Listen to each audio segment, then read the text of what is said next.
Yves, vous êtes le compositeur d'Ariana, un concerto pour piano déjà auréolé de 9 grands prix aux concours internationaux. Votre œuvre fait déjà le tour du monde puisqu'elle a été choisie comme support musical au championnat du monde de patinage artistique 2025 à Boston. Pourquoi ce concert ? Pour la première fois, le concerto sera interprété devant un large public.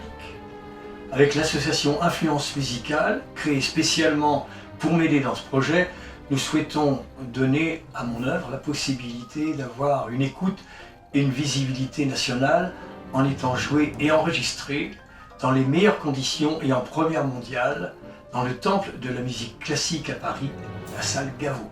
Et quel est le programme de ce concert ? Alors, j'ai tenu à ce que le concerto soit accompagné d'un programme 100% français, avec des œuvres de compositeurs majeurs du 19e siècle, tels Saint-Saëns, Debussy, Fauré, Bizet, Ravel, qui sont le reflet de ma sensibilité, et dont la nature des pièces choisies exige une nomenclature de 50 musiciens, une nomenclature symphonique qui correspond à celle de mon concerto. Caroline, vous qui êtes la pianiste solo, pouvez-vous nous dire comment vous avez pris connaissance de cette œuvre et quelle a été votre motivation ? Qu'est-ce qui vous a touché le plus ?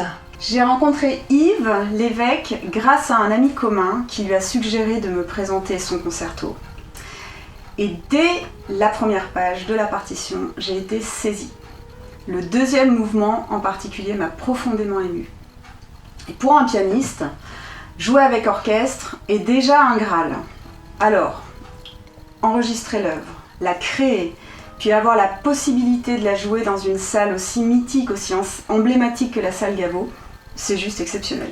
Yves, ce concert est organisé en soutien à l'association caritative Vaincre la mucoviscidose. Pourquoi cette démarche ? Un concert est rassembleur. Il doit être l'occasion de sensibiliser le public à une cause humanitaire, à la lutte pour vivre dans les meilleures conditions de santé. Moi-même, ayant survécu à un grave accident de la vie, j'ai connu l'immense investissement que mettent tous les soignants qui vous entourent afin que vous puissiez renaître. Plus que jamais, on doit les soutenir. Ils sont essentiels à notre survie.